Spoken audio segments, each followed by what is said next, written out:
Can Newcastle United hunt down the Foxes this Saturday? And how is the upcoming transfer window shaping up for the Toon?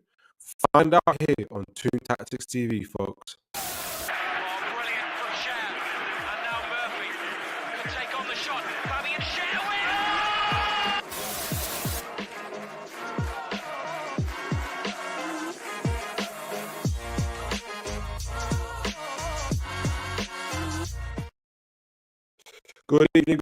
Good evening, folks. How are you all doing? And as usual, I am fixing my mic because I want to be able to hear myself, not hear myself. Let's see how you all are doing while I'm fixing my mic. Do let me know in the chat how you guys are doing. How is your evening going? What have you all been up to? All right, so this day the show we're going to do a pre-match preview. We're going to do a tactical breakdown for the Leicester game, but we're also going to, on the other side of the show, we are going to talk about some of the transfer news. Initially, I was just going to talk about really kind of one piece of transfer news, and that's obviously around that we've talked about. But the moment I started doing some research into it, other news started coming in, and my mind started building. I said, you know what? Let me be a little bit more comprehensive and kind of give my thoughts and put together some of the pieces that looks like are emerging from the media around Newcastle's upcoming transfer business, and then kind of give you guys my thoughts about it, but mainly also get your thoughts on it and see on how the Newcastle transfer window is shaping up. So, Leicester City, we are playing this Saturday. We're going to begin with the tactical breakdown for this game. Guys, how do you guys feel about the game? There's a lot riding on it for Newcastle United. We are going to speak extensively about Leicester City. Obviously, Ruud van Nistelrooy is their new manager, but going into this game, as we obviously had a show previously, we've been talking about audios off, very static. Oh, thanks for this. Can you guys hear me? Let me know how's it going now. How's my volume now, guys? Can you guys hear me? Let me know how my volume is doing. Appreciate you for that register, Kev. Let me see if I can fix my volume. All right, check 1 2. Oh, that sounds a bit better. Sounds a bit better to me. Guys, let me know in the chat how's the sound. It sounds a bit better in my voice, my ears. Excuse me, in my voice. It sounds a little bit better in my ears. So do let me know in the chat if it sounds a little bit better. So, welcome to you, Mr. Kev, and everybody else. So, tactical breakdown for the Leicester City game. Now, still bad. It's like a static. It's not the volume. It's not the volume. Static. What's causing the static? What causes statics on the channel? Do I have anything on? It doesn't look like it. Do I have my mic on? Anything else possibly?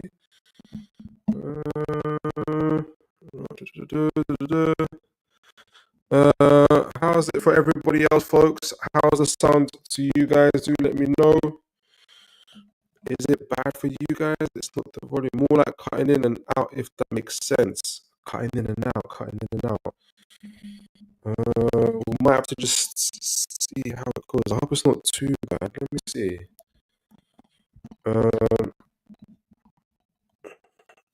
Let me know how this goes. I'll close up my app and see if it's mine, but I don't think so. All right, thanks for that, register, Kev. Let me know. All right, so guys, if it keeps going bad, do let me know. I'm going to what's you guys' thoughts on the Leicester City game? Let me know, because they've got a new manager, obviously, Ruud van Nistelrooy. We're going to go into them, but obviously, for us, for Newcastle, it's a big game. It's a massive game because of the poor results that we have had coming into this. Obviously, getting battered by Brentford 4-2, which wasn't good, and obviously that's knocking our European hopes, our title hopes, our chance of getting into Europe as well. So the more games that we lose, or the games that we ought to be winning, not winning, we are putting ourselves in a deeper predicament of not winning games. So there's a lot running in on this. I wish you could hear it though. It's a little bit. It's a little bit of issues, guys. Do let me know. Is it how if I put it right next to me? Can you guys hear me? There's a few. There's registered campers. Let me know that I've got a bit of static. Let me know, guys, if you guys are feeling a bit of static. So there's a song after that. Static. No. Can you guys hear me? Can you guys hear me? See how it goes. If it continues like this, I will have to just soldier it on. I hope it's not too bad. Let me see. Hello, check 1 2, check 1 2, check 1 2, check 1 2. All right, check 1 2. Right, so a lot riding into this game. Leicester City have a new manager, Ruud van Nistelrooy. For us, though, we're trying to get into Europe. Leicester trying to survive, essentially. Eddie Howe is under massive pressure. We had a massive show on Tuesday where we've obviously compiled all the things that have gone wrong for Newcastle, kind of given extensive reasons behind the transfer window, the injuries that we've had from previous season that's essentially rippled into this season. But also we talked about how Pep did find solutions for this and introducing Paul Mitchell, introducing James Bunt, but also around Eddie Howe himself. Some of his game management, getting the tactics wrong in games as well, himself not being consistent, as well as the players themselves who have been lacking confidence in games, have not been direct in their work. Let me see. I'm going to tell you. Let me see. All right, let me see if I can plug it in. Let me see if I can plug my.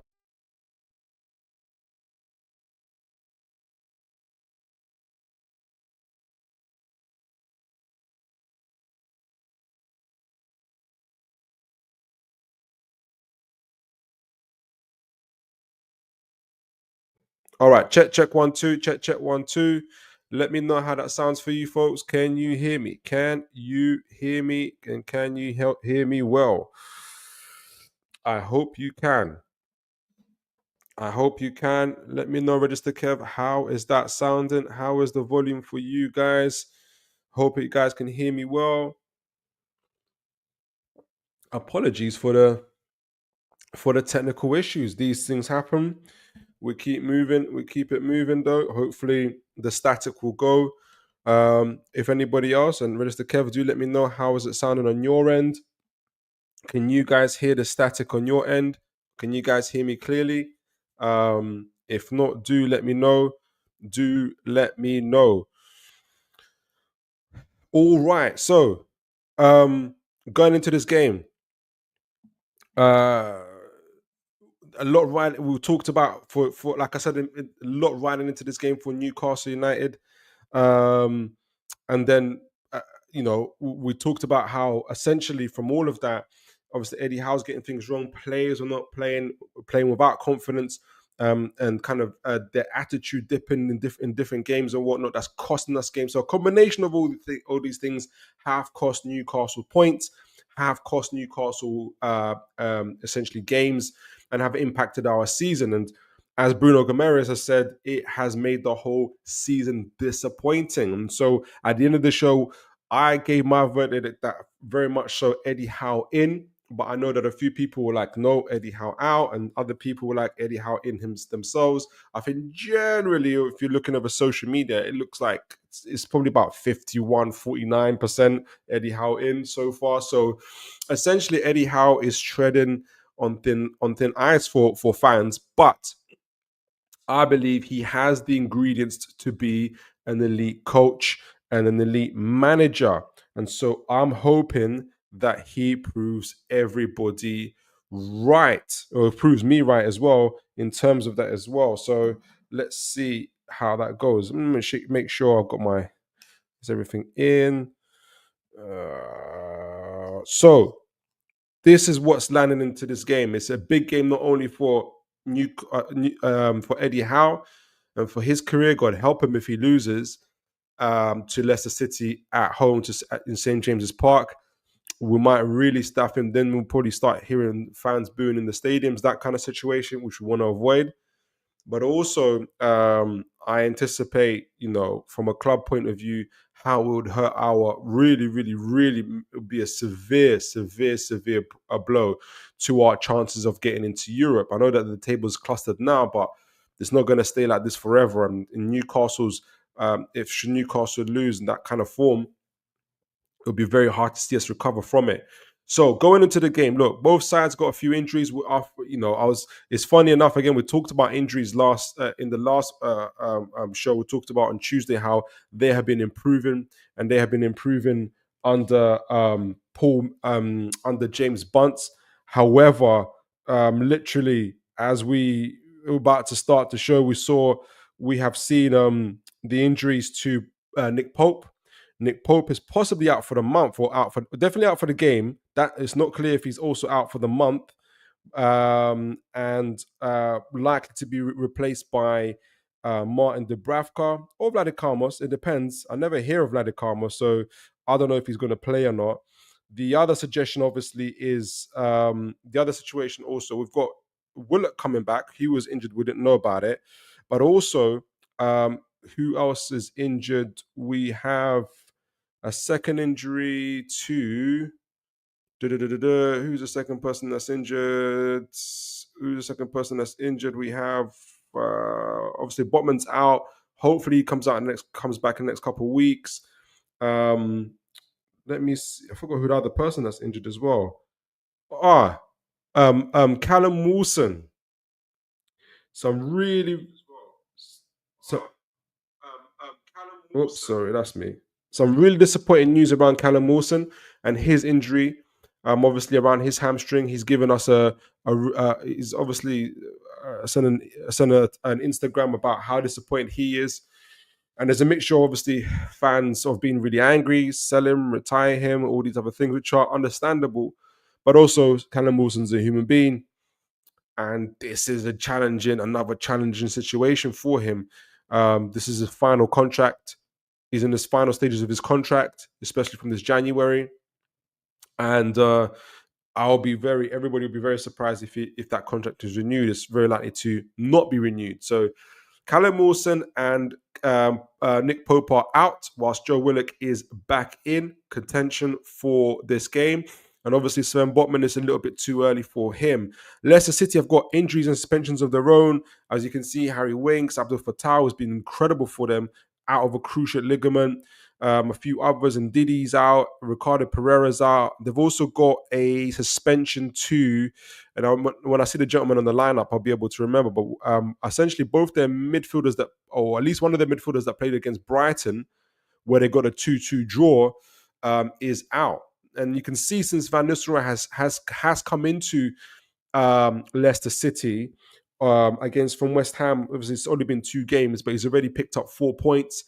3-1 against West Ham at home, and then obviously a 2-2 draw, which is the more impressive result for Leicester City against Brighton away, where they came back from a 2-0 deficit. So we can already see that that new manager bounce that's happening at Leicester City. So what is it that Van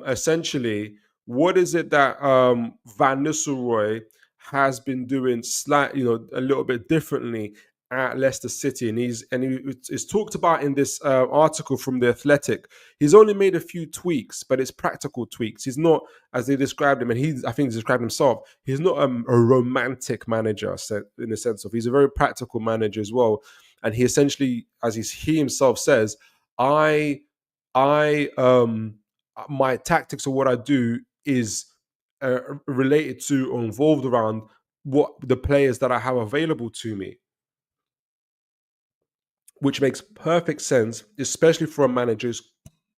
I think this is his first job as manager, and he's already fighting relegation, obviously. So it makes perfect sense from that point of view that he's making the best of what he has now. So what's the tweaks that he's made?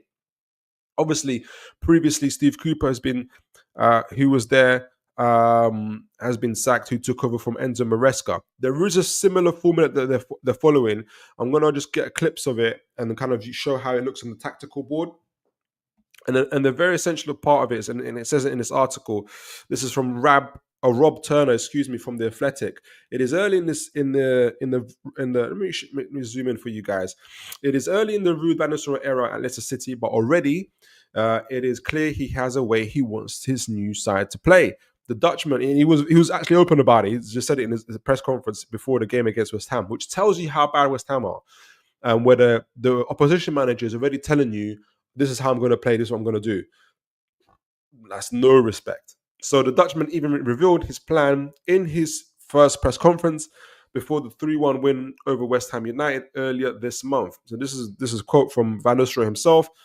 It will be a 4-4-2 out of possession. And interestingly, that 4-4-2 out of possession is what has been hurting Newcastle a lot, because obviously when from last year and the year before, when Newcastle were adopting that 4-3-3 press against teams who then would try to match them, and Newcastle just essentially beat them man for man, in man-to-man duels.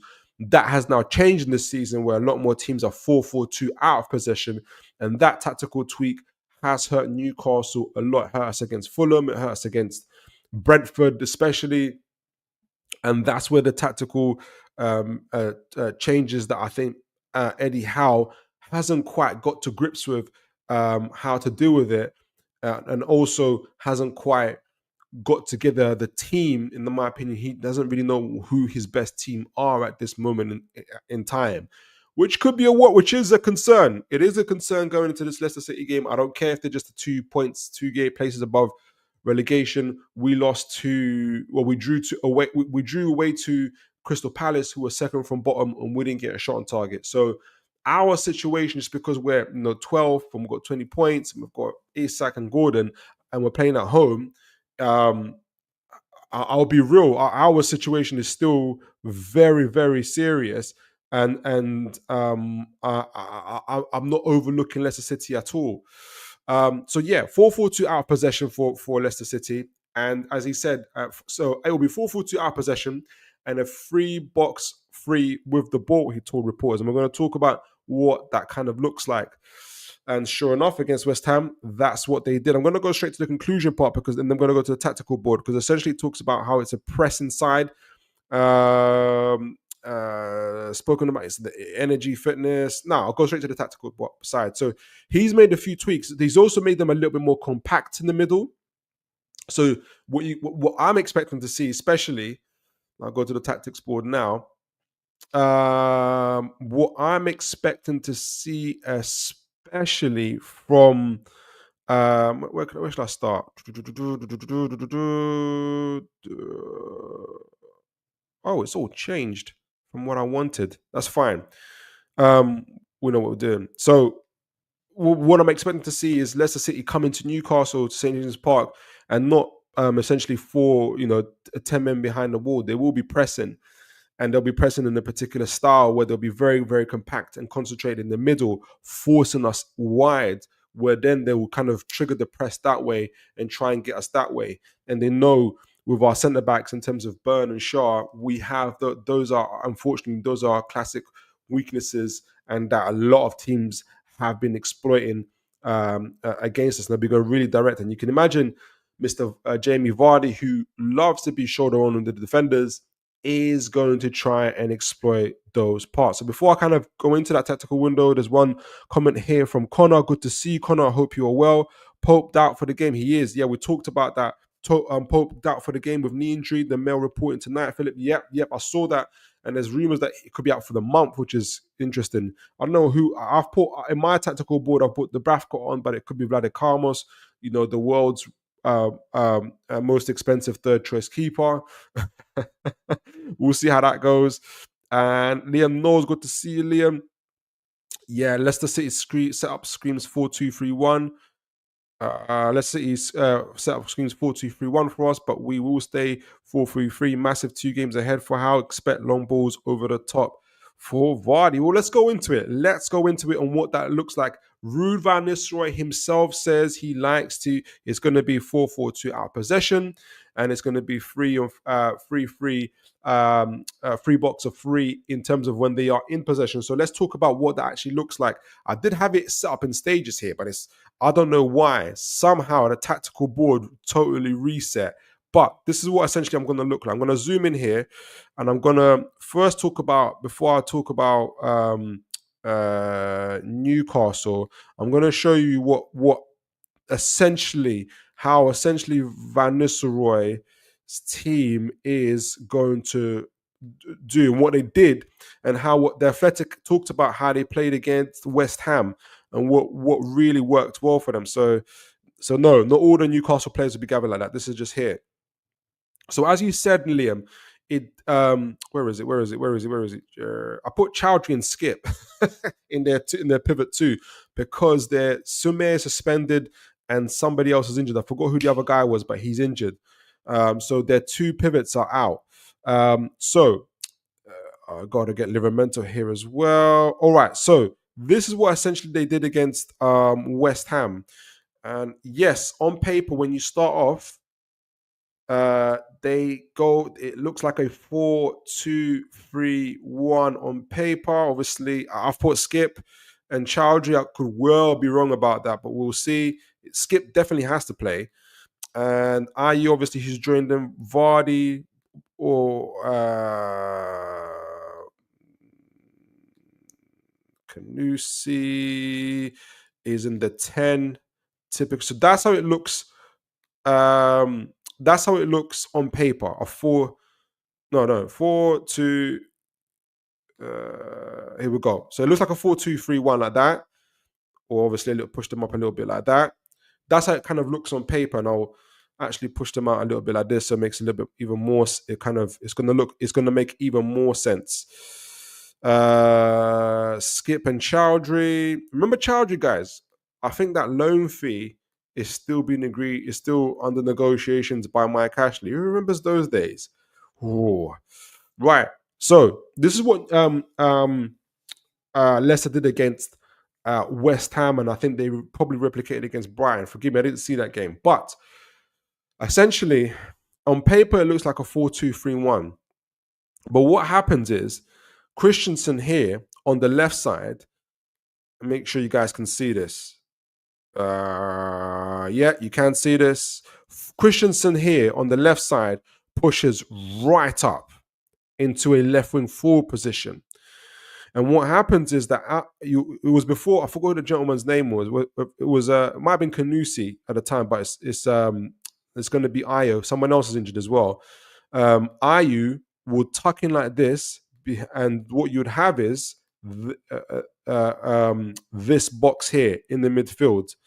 You'd have Ayew and Kanusi behind Vardy as their kind of 2 number 10 stroke 8 or 2 8 stroke 10s type of situation. And the back four obviously will turn into a back three. The two pivots will remain in Chowdhury and Skip. So this is what would happen. Christensen, here we go. So Christensen pushes right up here in the left wing forward position.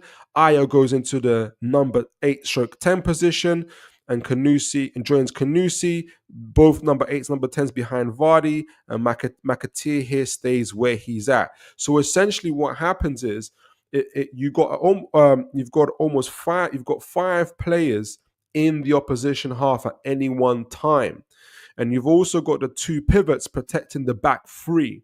And they'll be fairly close together, essentially close together. So you can't just play through them. What this allows them to do in various parts of the game, I'm going to show the defensive parts of the game in a moment as well. But essentially, what it allows them is, especially if they, for instance, build them out from the back, this pivot too between Skip and Chowdhury is their link between the defense and the attack. So you can imagine if the ball gets loose or they're passing it through, they've always got that link, either Skip or Chowdhury through Vestergaard to Justin to get it onto the 2 number 8s and number 10s, who will then also be connected to the attack. And you'll have Vardy here as well. So as I said, it's gone from a 4-2-3-1 into a 3-2-2-3 kind of formation, or how you want to see it. And I want to highlight here what it will kind of look like at top, especially. So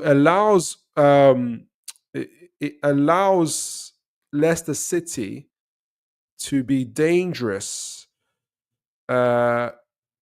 especially from the attacking sense at all times, to be able to press the opposition backline at all times, but to also have some sense of security in the backline. So if they get beaten at the press, for instance, whatever, a ball goes loose, a pass goes loose, or whatever, they will protect the central part of the defense. So Skip and Chowdhury are supposed to ensure that these passing channels here aren't breached, and they force, for instance, if the opposition does break on them, they either force them out to the left flank or they force them out to the right flank. That enables them to either do one of two things.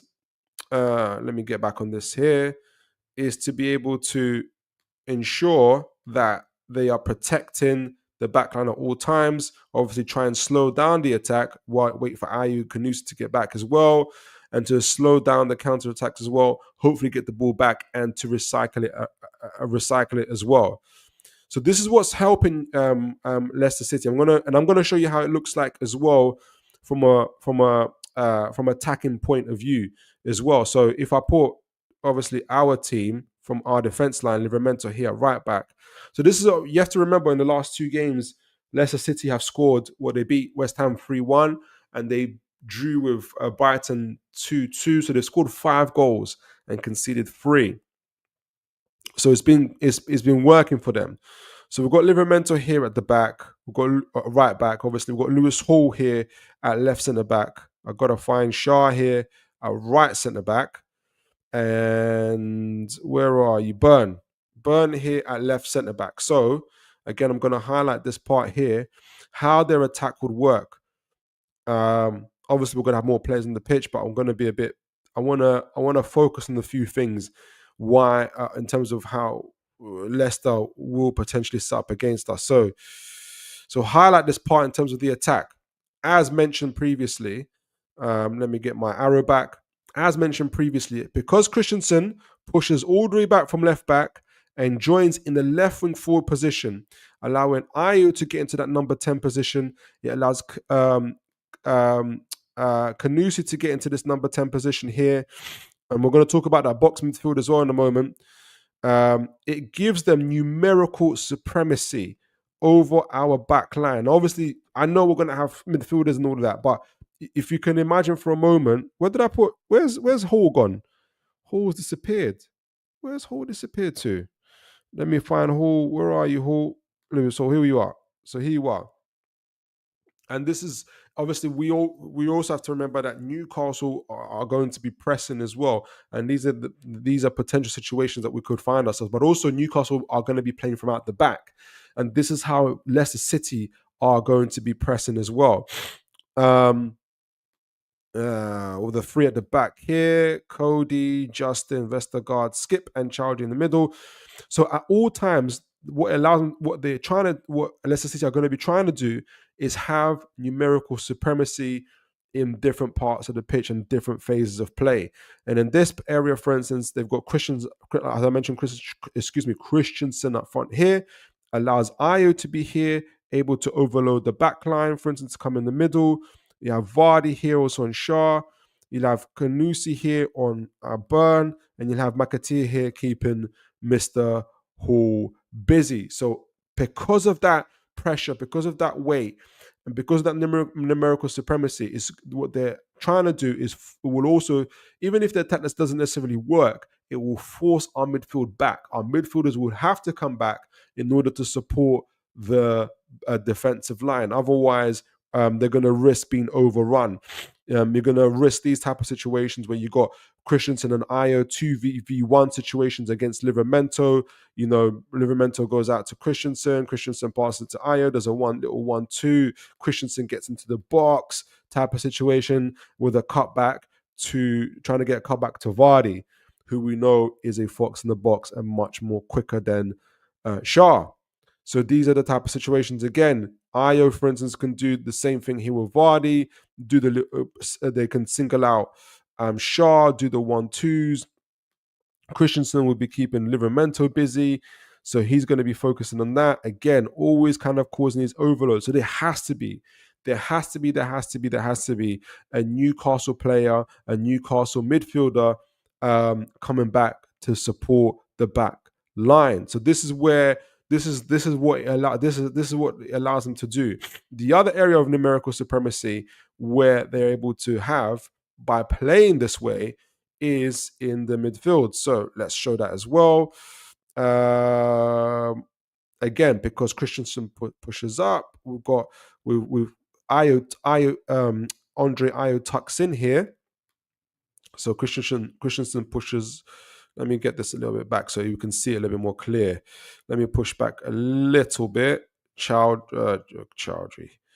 Skip. So these are the two pivots here. Skip and Chowdhury. As I mentioned, Christensen from the left back pushes up. This allows Ayew to tuck into the centre of midfield, right next to Kanusi, right next to McAteer, who will probably be holding the line as well, trying to keep our defense, our fullbacks, excuse me, also pinned back as well. But essentially, they're going to be trying to keep this box midfield, and why a lot of teams like box midfields is because it allows them to have numerical supremacy, especially against teams who like to have 3 players in the middle, just like Newcastle United. And this is where we're bringing our midfield. I've got Joe Linton, who I know hasn't been playing the best, and I wonder if he even plays. I mean, he's been holding up his shoulder a lot. I hope he does play. We're going to need him for this game. Bruno here in the 6, and you have Mr. Tonali. I'm sure most people will be happy to see him back right here. So this is the situation. Let me zoom in. Realize my eyes are hurting. I think, why are my eyes hurting? It's because it's so far away. So this is the midfield here. Let me make sure you guys can see it. Yes, you can. Great, lots of comments here. I'm going to get back to them in the middle. In a minute. So 3-man midfield. You can already see the problem. You've got Ayew and Kanusi, 2 of it versus 1 versus Bruno, and that's where the problem is. They're cutting off the channels here for any passes to Livramento or to Hall. And anyway, you got Christensen and Livramento, Christensen and the other gentleman here, I think it'll be McAteer, making sure that both Hall and I keep on making Hall disappear, annoyingly. Where are you, Hall? Can't see him. Fine, whatever. But this is what the numerical supremacy happens. You've got 4 versus 3. And again, this is what allows them to have a midfield dominance in the middle of the park, being able to obviously keep the pressure on. So there's going to be a lot of these little tactical tweaks have allowed Leicester City to get 4 points in the last 2 games.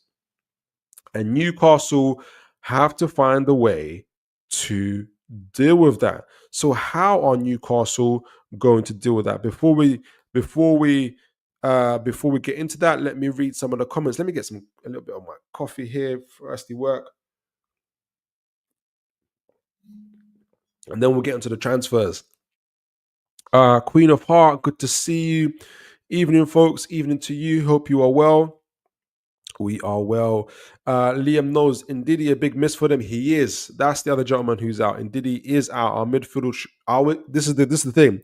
Our midfield should flatten them if Tonali plays. He will play. Yeah, I'll say like I was there with Eddie Howe when he made the decision. He should play. Excuse me. He should play. Our midfield should flatten them. But as you can see here, with the right attitude, as long as our midfield, as long as our team essentially brings their A game, I have limited concerns about the game. But if we don't, and the tactical tweaks that Van Nistelrooy has made, and the way they've got Leicester City have got their tails up as a result of the recent results they've got, it could be a real concern for Newcastle. So we have to bring our A game. But yes, Liam, Ruud's games have been at home. Have they both been at home? Okay, I thought they played Brighton away.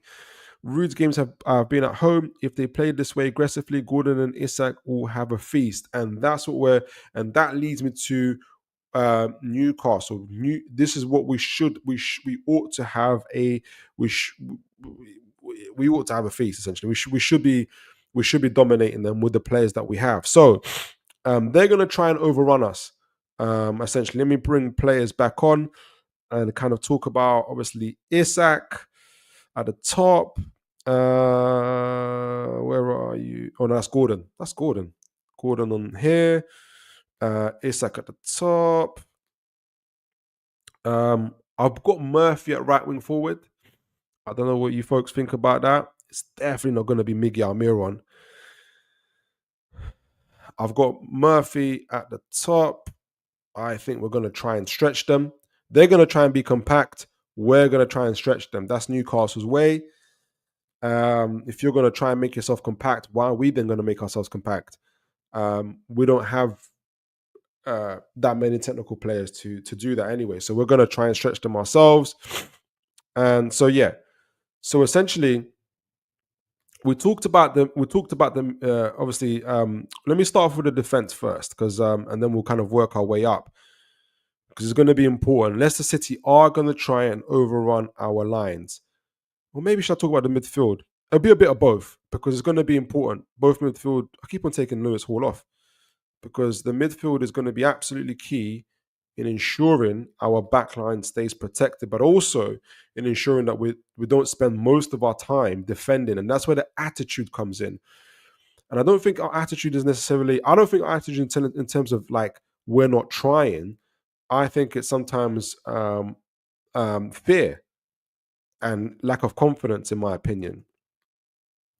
So as mentioned, Leicester City are going to try and overrun us. Christensen is going to push up right here, be touchline almost, and try and keep Livramento back. Same here with McAteer against Lewis Hall. I don't know too much about these players. I don't know anything about these players, to be honest. So I don't know how those duels will pan out. But essentially they're going to try and keep our fullbacks pinned down, because the main aim is to try and keep, say for instance on the left side here, what they're going to try and keep is, for instance, Lewis Hall. They're going to try and keep him pinned down, because if he joins our midfield here or our attack, we get back our numerical supremacy over them. So it goes from a 3 versus 4 situation to a 4 versus 4 situation. However you want to see it. Lewis Hall, Joe Linton, Tonali. The ball breaks to Bruno. We know what Bruno can do. He sent McAllister back to Argentina on his turn and passed the ball to Isak, who thundered it in the top corner. And this is a situation that could be very bad for them, where obviously then it becomes a 3 versus. Bruno works himself out of the press resistance, gets the ball to Joe Linton or to Lewis Hall, and they're already able to break the press from Leicester City, where you have Gordon, Isak in kind of 1v1, possibly 2v1 situations. However they want to do, if Joe Linton especially joins the play here, and overloading their backline, and you can create these type of situations, which we did very, very well against Liverpool, 4 versus 3 situations. And that's going to be the key battle. McAteer has to keep Lewis Hall back defending. And if he doesn't do that, these are the type of situations that can occur. You can get the ball off to Bruno, who gets the ball back to Lewis Hall, for instance, and you get these 3 versus 1 situations, 3 versus 2 situations, 2 versus 1 situations. Gordon against Isak, Isak against Justin. Bad situation for Justin. Equally, Joe Linton joining in the middle, Murphy on the right side. If they want to go the other end, Vestergaard, who hasn't got the pace, won't be able to do with Murphy as well, who's on form with that right foot. It could be very, very bad for them. So the key for Leicester City is to be able to keep Newcastle pinned down, to keep our fullbacks pinned down, so they can keep numerical supremacy. And it'll be the same thing here on the right side of the defensive line, where Christensen, again, I don't know how good he is. If you guys know more about Christensen and McAteer, do let me know. But Christensen is going to be trying to keep Livramento pinned down as well. But should he not, and we all know what Livramento can do, he can definitely ball carry. He himself doesn't have to wait for Bruno. He can carry the ball himself. Christensen's going to have the responsibility of trying to keep Livramento pinned pinned back, because if Livramento joins the situation here in the middle and final third of the pitch, you've got the situation here where Christensen has to come back, Ayew has to come back, could be too late. You've got these 3 versus 2 situations again with Tonali and Skip. Tonali, Skip, Livramento, Murphy, huge gaps in the midfield, Joe Linton, Vestergaard, and then when Isak's in the mood, he joins it. You've seen Isak join the situation. You've seen Isak go right on the right midfield here as well. With Livramento, Murphy would join in the middle, Joe Linton through the middle, Gordon here, and you got these massive overloads and forcing their midfield, Skip and Chowdhury having to run back, and then Bruno, Tonali joining in as well and doing this. So it's going to be a battle of tactics, but it's also going to be an attitude and energy. And like you said, I don't know if I can't remember if it was you, Liam. Our midfield should flatten them in terms of just what we've seen them do against Liverpool, for instance, in those type of situations. There was one more thing I wanted to mention. It's already skipped my mind. So essentially Newcastle. Yeah, the other thing I want to see Newcastle do, which is going to be important. Before I get to that, let me just set them up and read your comments before I get to that. There's one other thing, and Antonio Mango mentioned this. It's going to be important now. Especially when we build up from the back. I want to see Newcastle do Kanusi, Ayew, Vardy, McAteer. Ayow's going to be here. Christian's going to be here. They're going to try and keep this pivot. Let me put Isak. Where are you? Isak in the middle. Newcastle. So in the build-up, what I really I must see in the build-up. Let me just set up before I read the comments. Where are you? Bruno, Tonali, Bruno. All right, so let me go to the comments. Let me go to the comments before I get this set up. All right, so one more thing I want to see in the game. Liam Knowles can see Gordon right wing, Big Joe left wing. The only thing is, and it's stuck in my mind ever since I heard Antonio say it, and it's true, Joe Linton is not good at left wing. Like, he's not good at left wing. 8, fantastic. Left 8, brilliant. Left wing, not so good in my opinion, but I can see what you're saying. Can see Gordon right wing, Big Joe left wing. No Barnes, by the way, as well. No Barnes. Tonali left centre mid. Bruno centre mid. Longstaff right centre mid.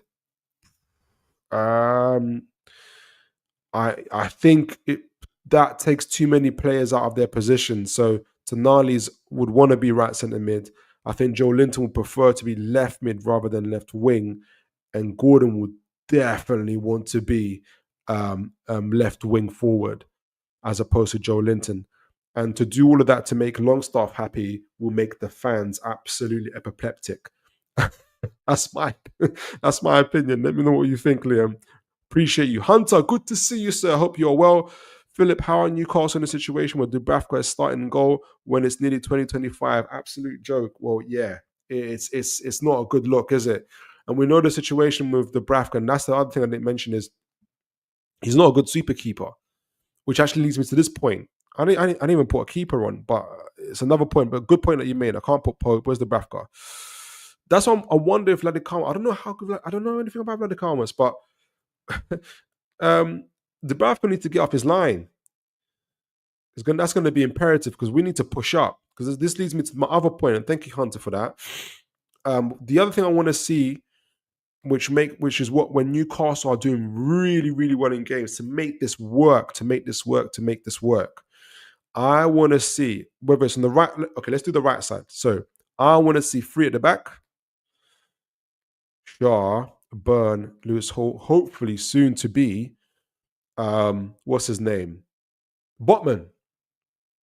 I want to see Livramento push up and force them back. And I want to see Bruno by himself in the 6. he can take on Vardy, whatever. Vardy, Childry, Skip, bring it. Bruno can take them on. They know it and we know it. Because then it allows Livramento to push up, Murphy forcing their midfield to have to come back, and our eights come up. Tonali versus Skip, Joe Linton versus Chowdhury, Gordon against whoever, Justin, Cody. Vestergaard has to worry about Murphy. Cody has to worry about Isak. It's just not going to be a good look for them, however they look it. And with Livramento joining in, you got to Ayo. Ayo might want to try and help Vardy, but he won't be. But in terms of the press, and if he does do that, he opens up this type of situation where it could be I know that Skip is here, but you'll have you could have a 2-versus-1 situation between Tonali, Livramento, and Christensen, again opening themselves up to Livramento coming into the box, and you got hopefully you should have 4 Newcastle players waiting for the cutback. Those type of situations, so it's going to be key. Livramento pushing up on the one side, or Hall pushing up on the other side as well, causing these massive overloads. The fullbacks are going to be absolutely key in these type of situations. Or even if Ayo comes in to come and support, it leaves Vardy by himself having to try and press, or Vardy and Vardy,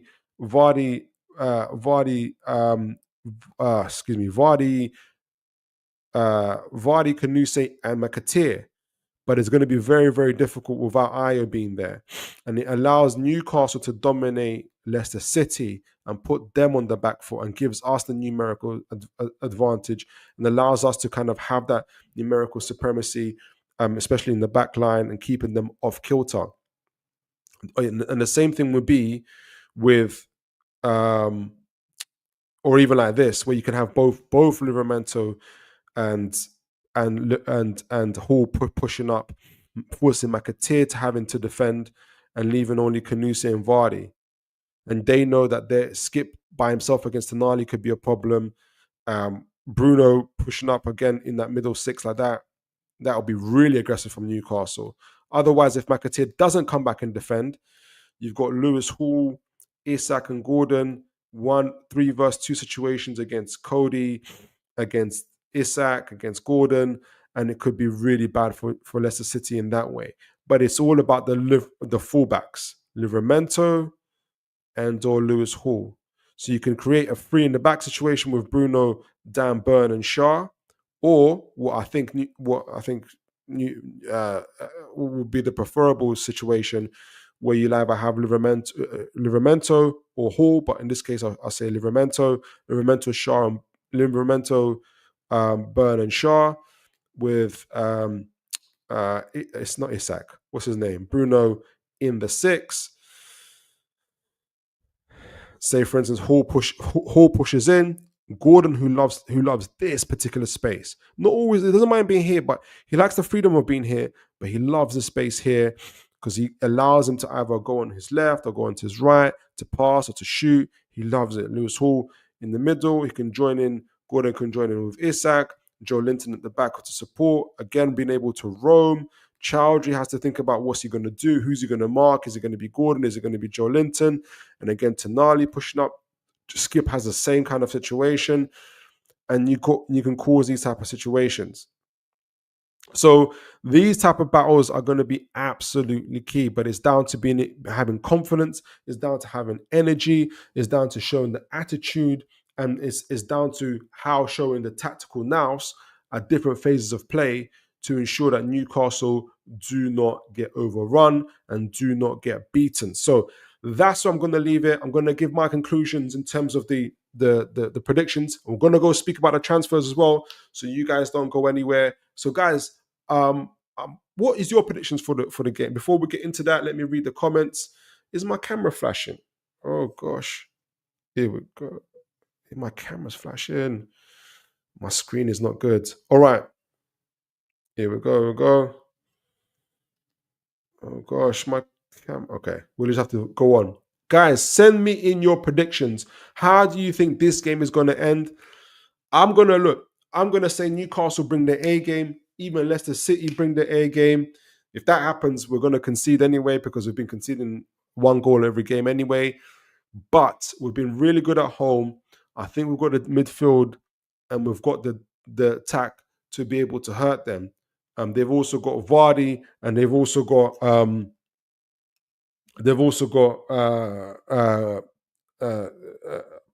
other attackers in that could hurt us as well. So what, your browser has lost connection to your camera. Make sure you have the right camera. I do have the right camera. What's happened, guys? Are my guys off screen? That is so annoying. What has happened? Why have I lost connection? Maybe I put it. All right. Let me see if I can make this. Apologies, guys. These things happen. These technical things happen. But guys, send me in your predictions. Let me know what you guys are thinking. If Newcastle, like I said, if Newcastle bring their A game and Leicester City bring their A game, I think we can win this game 3-1. Someone says to me 3-2.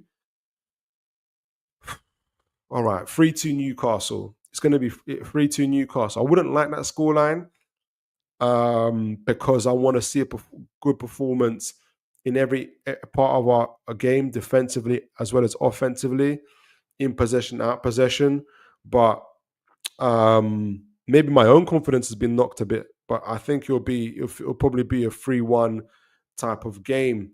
Oh gosh, we've got comments here.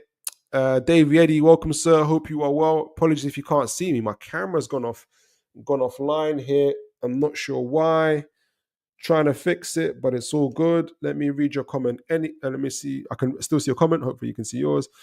And you have said I would play Barnes against his former club. Oh yeah, I forgot about that. I would play Vladikamos. Okay, instead of the Bravka. I'm not sure Eddie will. That's a crazy PSR situation, isn't it? Players are letting him down. Yeah. Will he stay loyal or make a few changes? Oh, and Kelly comes in for me. Is that for Burton? Let me know. That's an interesting one. I didn't think of that. 22, 23, Joe Linton left wing is essentially a fifth midfielder. Yeah, I can see. Yeah. Always allows us to strangle teams whilst Hall overlaps. Yeah. If it works that way, possibly, but it's going to be important. I can see what you mean. I just think Gordon has to play left wing. He has to play left wing. He has to. And Joe Linton and Tonali in the 8 with Bruno in the 6, receiving the ball, spraying it about. That is the best version of, in my opinion, that's the best version of Newcastle we can hope to get. Next up is, I like Kelly Davey, but his last showing at Centre, it was hopefully it changes 2-2. The Bravka disaster class from you, Hunter. Hope not. I really, really hope not. This is such a crucial time for us. We can't afford any slip ups. But being honest, Liam Knowles 3-1 clean sheet is a step too far. At the moment, we're like top 6, top 7 for clean sheets at the moment. Not many clubs are keeping clean sheets. Liam agreed, but Burnshaw have hardly pulled up any trees. To be fair, I feel like Kelly got too much stick. Everyone stunk versus West Ham. Agreed, but Eddie isn't switching them till Sven is back. Yeah, that's the key. Till Sven is back. Kelly for Burn, extra pace. Let's see. So, guys, thank you for sending in your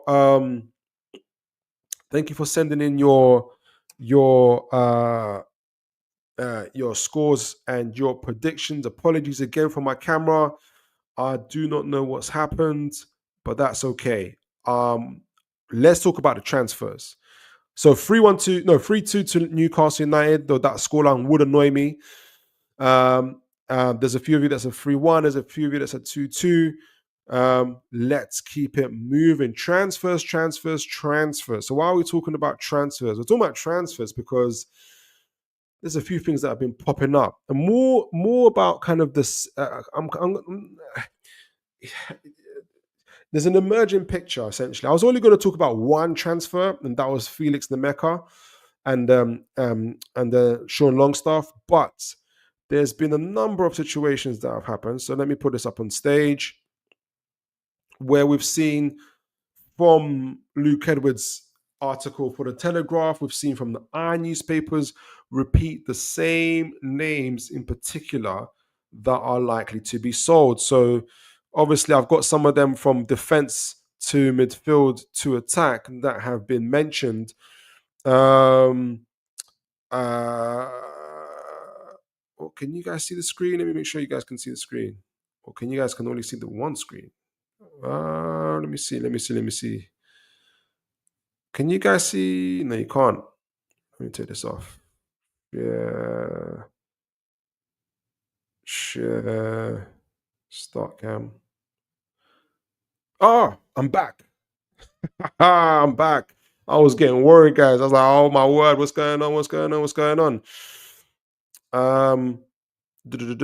So these are like I said, I was going to talk about Felix Nmecha, why he's been mentioned, and then that led me to Sean Longstaff, and that led me to essentially talk about player sales.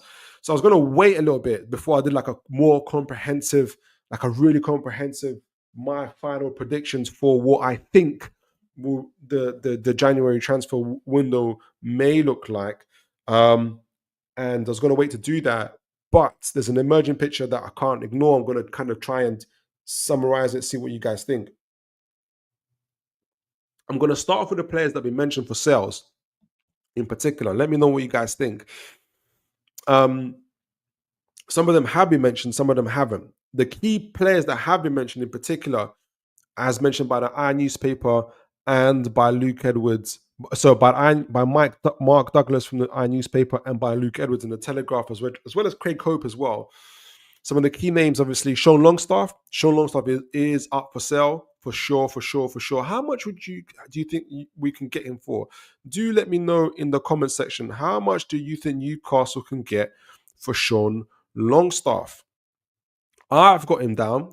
Call me crazy. I've got him down between 30 to 40 million pounds. That's because he's a certified Premier League player.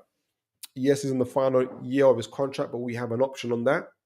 So I think any deal might say maybe 25, 30 up front or 5 million in additions type of thing. But I think anywhere between 30 to 40 million, if you're a struggling either if you're a struggling side in the Premier League and you need extra defensive reinforcements, especially in your midfield area, then Mr. Longstaff is definitely the man. Or if you're an ambitious club like Nottingham Forest, obviously Elliot Anderson is there already. So let me get this right. So Sean Longstaff will have a friend there, but I've got him down for 30 to 40 million. That'll be an interesting sell. The other gentleman, obviously, that's been mentioned is Harvey Barnes. In a lot of newspapers, well, in the newspapers that I've mentioned, in the newspapers that I mentioned, Harvey Barnes has been mentioned as being up for sale. He's not getting much game time despite scoring 5 goals and getting an assist so far this season. But Mr. Gordon trumps him essentially. And so I think again for Harvey Barnes, we can get somewhere between 30 to 40 million. If we sold the both of them, according to my own calculations, this is Philip's calculations. This isn't what the Premier League's calculations are. But according to my own calculations, if we were able to sell both Sean Longstaff and Harvey Barnes, we could get anywhere between 60 to 80 million for them, which would be interesting, which would be a lot of money. And look, Harvey Barnes is definitely a top half Premier League football player. And if you're Nottingham Forest, Fulham, Crystal Palace, trying to get out the slums type of thing of relegation, trying to get a replacement for Olise, for instance, Harvey Barnes, if you can persuade him, is the type of player that you want.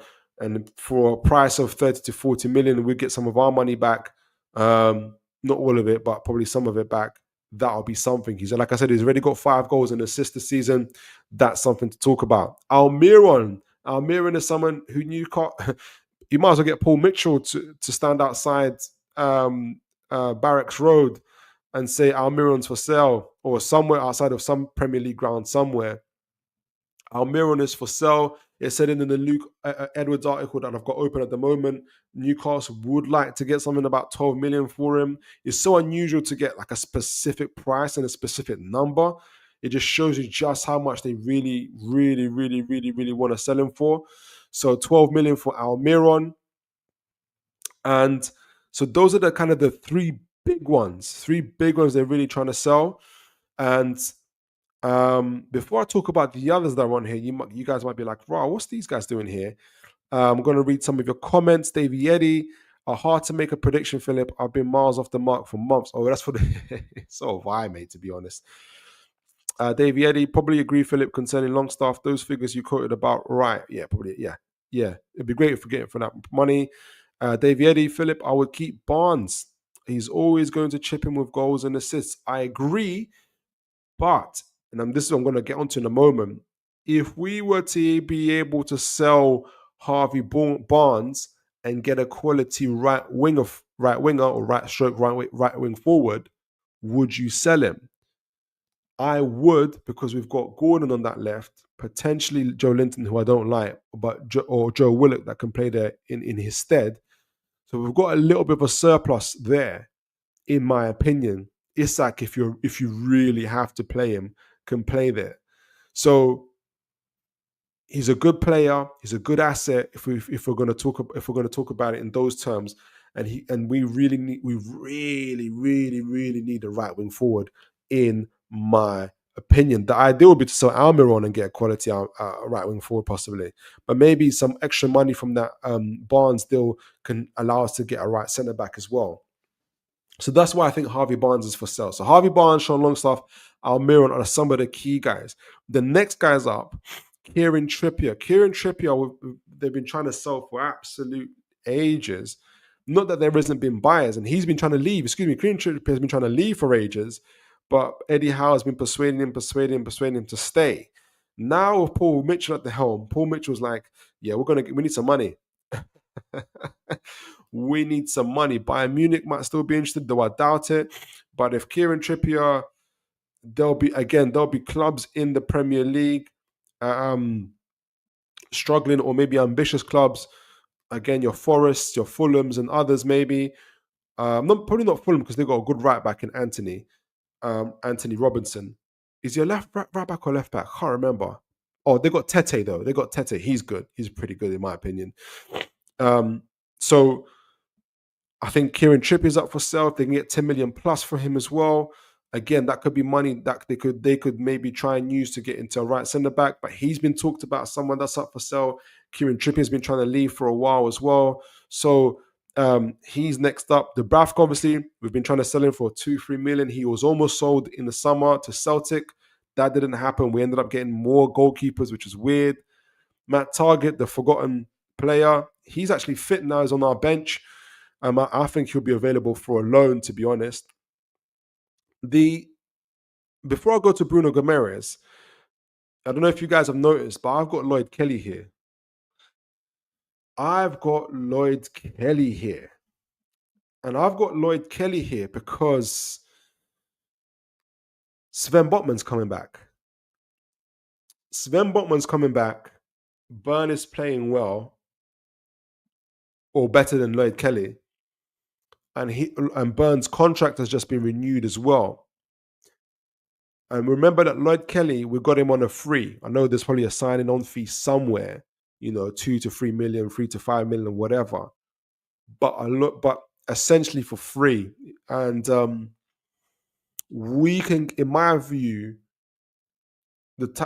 again, if you're a struggling side that needs a good ball playing centre back, certified, experienced Premier League centre back, which aren't easy to find, Lloyd Kelly is your man, in my view. It just isn't working out for him at Newcastle at the moment, and Newcastle need to pivot. And in my opinion, we can get anything between 25 to 35 million for him. Call me crazy, but again, we would have probably bought him for that much if he wasn't on the free, if we had to. Thankfully, we didn't, because that would have really put Eddie Howe in the hot water with the owners, because it's not working out for him at the moment, in my opinion. But people might say performance, 20 to 30 million might be healthier, but if you push it 25 to 35 million, Sven Botman comes back in, Burn is there for cover.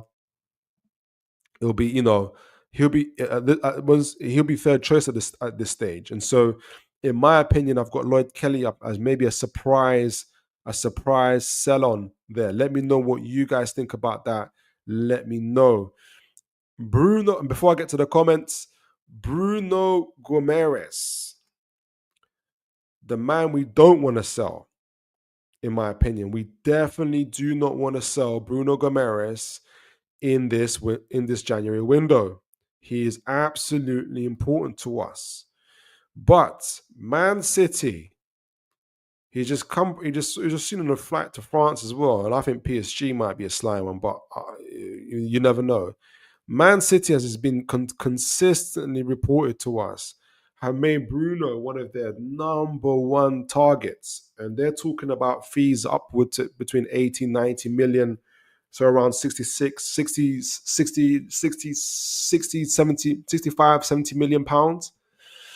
Nearly twice as much of what we've paid for him. It'll be dramatic. But if they just said straight, 100 million,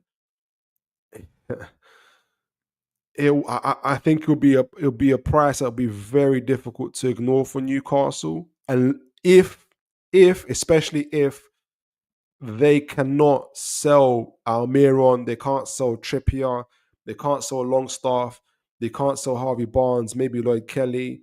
If they struggle to sell those guys, the idea of selling, they might warm towards the idea. If they can't sell Almiron, for instance, Almiron, Barnes, and Longstaff, 2 weeks, 20 days into the transfer window, the idea of selling Bruno, they're going to start warming to that idea, because they need to get players into this transfer window to be able to freshen up the squad, which has obviously already been claimed that it's gone stale, and it needs some energy, needs some new players in. And so Bruno Gomes, in my view, is someone who they wouldn't want to, but they will probably keep in the back pocket as a potential person they could sell, especially if Man City are willing to still put down between 80, 90 million euros. So, anywhere between 65, 70 million pounds for Newcastle United, which is something that we really need. So these are the players that I've got up for sale before I start talking about the players I think they might approach and what they look like. What do you guys think of this so far? Let me know. I'm going to read your comments. For me, we've got the ideal window, and obviously we don't want to sell too many, but the ideal appears to be the ideal window for Newcastle at this rate is sell Miguel Almiron, surplus to requirements, not good enough. Sell Barnes, who seems to be who is good enough, but it's just not better than Gordon on the left, and is good value. Sell Longstaff, who is good, but again, he's not better than Tonali and Miley's. I think they already know that Miley's his projection is higher than Longstaff. His ceiling is higher than Longstaff's. So Almiron, Barnes, and Longstaff.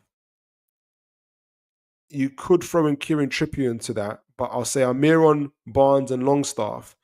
And if they make back anywhere between 30, 60, 80, 70, they could make anywhere between, my maths isn't good, 60, 70, between 70 to 90 million from those free player sales. Possibly sell Kieran Trippier if you can definitely nail on the right centre back who can play right back. Newcastle could make 80, 90 million in player sales from the January transfer window alone, and then you don't have to think about selling Bruno. Target will probably go out on loan anyway. Dubravka is Dubravka. 1-2 million. It's not even enough for me to really talk about how much price we can make. But Longstaff, Barnes, Almiron, Trippier, anywhere between 80 90 million. And the surprise package, in my view, would be Lloyd Kelly between 20 to 30 million. Newcastle could be, with that, Newcastle have the opportunity to make between 90 to 120 million pounds in player sales. That's a lot of players. I think they'll look to sell on 2 to 3, ideally Almiron, Barnes, and Longstaff, for instance. So that's my thoughts on it. And I think that's what Paul Mitchell's going to aim to do, in my opinion. That's his style. He's able to do that. And he's done that at Monaco and previous clubs. What's you guys' thoughts on that so far? Because making those type of sales will definitely allow us to bring in players, which we're going to talk about in a minute. But I'm going to read your comments before we do that. Liam Knowles, can't see any major business being done. Target loan possibly. Trippier, but better not lose his experience in the summer. Better to lose his experience in the summer. Maybe a Mitchell, French gem, but Bakayoko difficult in January. Yeah, can see that. I do suspect that there's some players that are a little bit more available than people think. And regardless of if they can bring in players in January or not, they want to be able to set themselves up for the summer. And they're going to want to make some money, in my opinion. And there'll be clubs that'll be desperate to buy players to stay in the league. Maybe Leicester City, for instance, Nottingham Forest trying to push up, and others as well. I think there'll be clubs that'll be desperate to bring in players of the likes of Lloyd Kelly, of the likes of Barnes, of the likes of Longstaff, in my opinion. And there'll be teams that will, because of their financial situation, would have to sell as well. I think Wolves possibly as well, who spent a lot of money. West Ham, who spent a lot of money. That's just in the Premier League alone. We know about Lyon's financial situation. They've breached the PSR and everything else. There could be some real opportunity. And Paul Mitchell is going to be trying to set up Newcastle in a position where they can capitalize, in my opinion. Davey Eddy, I suppose if we have to sell, Barnes may have to go. Capital If, we are going to bring in a quality right winger. Yes. But Bakayoko, as you highlighted, does look a prospect. He does, and I'm going to talk about him in a moment. Liam knows Kelly pure. Exactly, Kelly that's the key. He's pure profit, but no one is taking him with 150k a week. I don't believe he's getting paid 150k a week. I don't believe that. I don't believe he's getting paid 158k a week. I think that's what you got. That's why he probably got a good signing on fee, anywhere between 3 to 5 million. That's why you get a good signing on fee, because you don't. I'll be amazed. That just would be that'd be. I just don't believe it's 150k a week, in my opinion. Could be wrong. Davey Eddy, I think Botman and Kelly may well turn out to be a decent partnership. 2 left footers at centre back. Howe doesn't like that. That'll be my only thing. I think Botman and Gahey, who could be a possibility, would be a much better prospect, in my opinion. Davey Eddy, in this winter window, if we could sell Almiron, Target, maybe Longstaff, it opens up our squad. We need, as we know, freshness, but better quality with it. Yeah, apart from maybe Longstaff, the other 2 are incredibly difficult to sell.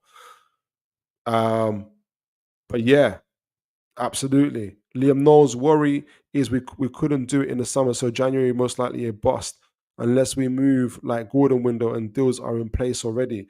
I think Mitchell's got things lined up. We're going to see it. We're going to see what Mitchell's made of. I'm not trying to put pressure on him where he's going to have to turn water into wine type of situation. But I think we're going to see. I'm expecting to see an improved window, especially in the sales part. Liam Knowles, who has PSR troubles in April, need to move players now. Yeah, there'll be plenty of those. A huge problem in selling players now is how many out of contract in summer. Youth team players will be padding the squad by September, possibly. Philip, this window is vital for us. David Eddie, this window is vital for us. We need a kickstart. We can't get through the turbulence. And hopefully the pressure will be released of Eddie. Forgot Botman was left-footed. Yes, he is. He is. So, speaking of which, we talked about player sales and how much we could potentially, in the world where the sky is always blue and the sun's always shining, we could make. Let me get this final comment from Hunter. Will Eddie have final say on outgoings like he does incomings? Well, I'll tell you what. I think he has a say, but that say is a lot more weaker now that Newcastle are performing badly and don't have enough, and that the squad needs changing. I think he has to. The fact that is public knowledge in tier 1 newspapers that Longstaff and Barnes are up for sale lets you know those are high caliber of players. It lets you know that there's a lot more other players, in my opinions, who are also up for sale. Um, uh, and I think the owners have put their foot down and said from Barnes downwards. So Barnes, Longstaff, Almiron, Trippier, they're gonna go, and you're gonna take it. So that's the player sales. That's who we've got up here as well. And Lloyd Kelly, pure profit. Lloyd Kelly, and I think there'll be clubs that would really want some of these players. Absolutely. So I was gonna do scouting reports. I don't know if I got like all the time in the world, but I'll do my best. So we talked about this. Felix Nmecha has been mentioned as a person that Newcastle are looking at. He has been someone that we've watched before he went to Dortmund. I'm going to look into him to explain, to kind of talk about it. And I've got Sean Longstaff and Bruno Gomes here. The ideal situation would be, again, Longstaff being sold, and we keep Bruno Gomes and we bring in Nmecha. Now, who is Nmecha, and why is he of any consequence to Newcastle? Would he be a good deal to Newcastle? Folks, do let me know. So let me share my screen with you. I always get this part wrong. I go to the tab first rather than go to the share screen part, which is annoying. All right, so Felix Nmecha, he's got an interesting past. So Felix is 24 years old. He currently plays. His place of birth is Hamburg, Germany. His mother is German. His father is Nigerian. He is a former Man City Academy graduate, and okay, was he a graduate? He wasn't in their academy. You guys can you guys see my screen? Yeah, you guys can see my screen. He was at Man City youth level, under 18s, 23s. Before he went to Wolfsburg, then he went to a lot of German teams. Went to not a lot, two. He went to Wolfsburg, where he made 50 appearances, scored 3 goals and 7 assists before going to Dortmund, where he's made 49 appearances, got 5 goals and 4 assists. He is primarily a DM and a centre midfielder. If you can imagine, in fact, let me show you the profile that he's been described as. So this is by the Bundesliga. This is their official website. Felix is a fast, technically adept, and physically strong player. He's a bit like Joe Linton, but he's got better, in my view, he's got a better ball control, a bit more press resistant, better with his back to goal as well. So Felix Nmecha is a fast, technically adept, and physically strong player who will enhance our midfield both offensively and defensively with his profile. This is Dortmund sporting director Sebastian Kerl. So that's some really good words for him. Now, where's this channel? Oh, now it's going to adverts. I was just reading the channel. So essentially, if you go to Felix's, where are you? Felix has been having a bit of a tough time here in Germany. I'm going to show you a little report here from from I think I think they're Dortmund fans. It's a Dortmund fan channel, and they describe a little bit what's been going. This is 2-3 weeks ago. He has picked up his form a little bit. Then his minutes have been really limited as well. So he's actually only this year, from what 14, 15 games in, he's only played six. He's played in 13 games, but it's like 10, 15 minutes at a time. He's played 689 minutes, which is very, very low. Not very low, but it's low. So Champions League 398 minutes. So he hasn't had the best of time. So if we look at it here, he has played like from the start of the season, he only played 9 minutes in the first game, then 13, then 19, then 30 minutes, then 16 minutes, 27 minutes, 21 minutes. Oh, excuse me, that's when he came on. Is that when he came on? No, that's the time he played, or minutes played. Yeah, so minutes played, 9 minutes, 13 minutes, 19 minutes, 30 minutes, 16 minutes. So not a lot of time, a lot of bit and parts. It's only in the last 3 games, from the 23rd of the 23rd of November to the 7th of December, where he's played 3 90-minute games. And in that game, Freiburg, he got himself a goal. I'll show you guys the goal. I'll show you guys this goal before. So, in fact, before I'm going to miss you guys around, let me go back to the fans. So this is 2-3 weeks ago, just before he went on this run. And this is how these are, I forgot these gentlemen's names. The fan channel, I think it's Gegenpress. Yeah, Gegenpressen is the fan channel, is their name. They're the Bundesliga podcast. So they talk about Felix Nmecha. I'll play this for about. You already mentioned Andrich. Oh, can we hear it? I can't hear it. Why can't I hear it? Feel bad for whoever has to play next to Nmecha at the moment, because I know he scored, and I know that Dortmund paid 35 million euros for him, and I know. Okay, so here we go. Is it a bit low? That within the industry there is this belief in the player and what he can bring, and I mean. Okay, so let me start from 1 minute 50. They essentially they don't start it very well. They don't like him too much. Yeah, he's a deeply frustrated player, isn't he? I think obviously Dortmund kind of picked him up in that kind of mad dash hurry to try and find replacements to Jude Bellingham. They obviously had. Remember, Felix Nmecha came in after Jude Bellingham, so they're kind of, in my view, they're a bit. I haven't seen the whole video, but they're kind of comparing him to Jude Bellingham, and there's only one Jude Bellingham in my opinion. So I think Felix Nmecha's the analysis of him is maybe a little bit too harsh because of the player that he's replacing. Had huge amount of money in their back pocket to sign players. They picked up him. They picked up Marcel Sabitzer. I'm trying to remember if that was when they picked up.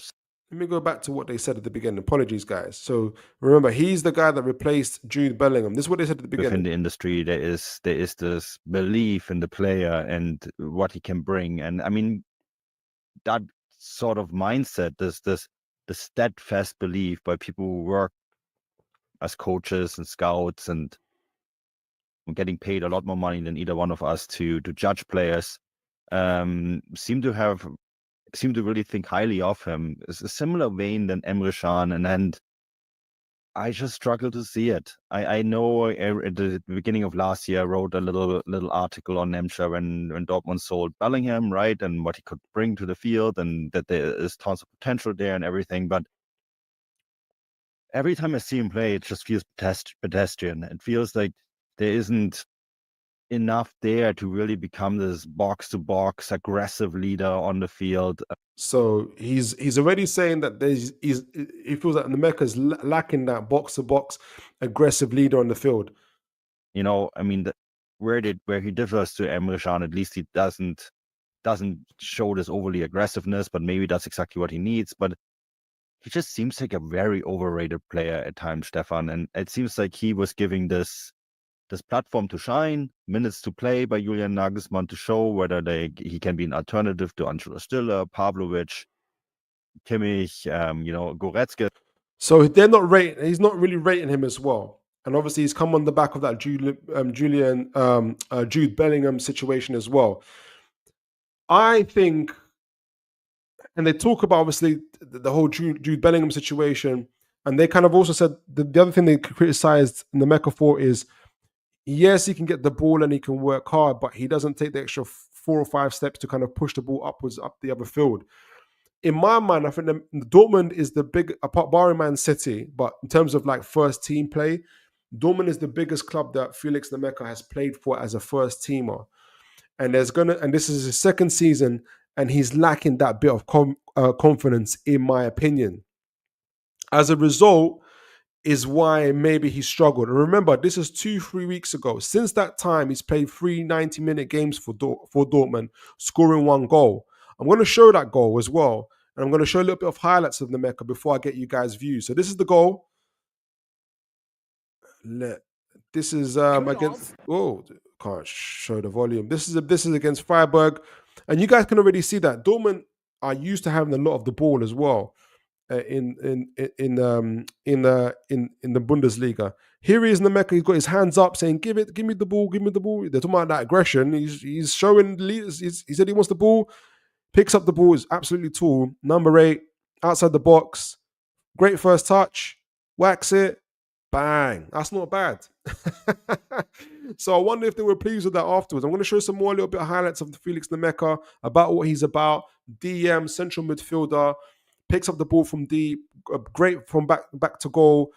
He's got the physique of a Joe Linton, but I think that when I say technical qualities, technical profile of a Bruno Gomes, in a sense of being able to get the ball back to goal. Probably not as good. So this is him. This is when he played for a lot of the stuff I got is from when he was in Wolfsburg. Felix Nmeca. Not too much of what I've got of what we've got from him against Dortmund. So you can see, obviously, can take on. He's got really good take-ons. Again, look, they're doing covering challenges there. Got a little bit of a creative streak on him as well, if he really gets going. But primarily, he's all about kind of chasing players down, having that recovery pace that maybe Bruno lacks. And so, what do you guys think of Nmeca so far? Have you guys watched him play? I'm gonna, especially with rumors persisting, I'm gonna look at him as well, and I'm gonna show you how it might look on our lineup. So before I go to the lineup, let me read your comments. Got more than a few coming in. Wow. All right. So Liam Knowles, Wilson, Shaw, Kraft, Lascelles, Dubravka, all out of contract soon. Yeah, and I think Shaw's he's gonna get renewed. Kraft is gonna get renewed, from what I remember. I don't know about Lascelles, Dubravka. Eddie, if Eddie gets sacked, would Mitchell bring in a coach to do just that? And Mitchell brings the players in and tells the coach to get on with it? Essentially, yeah. But even in that situation, you still need the coach to agree to a certain extent, because they have to coach those players. But I think what Mitchell will have is someone a lot more with his way of thinking. Like, even if there is a disagreement about a player, it won't be as philosophically, it won't be from a point of view where that coach has got an attachment to those players like Eddie Howe has.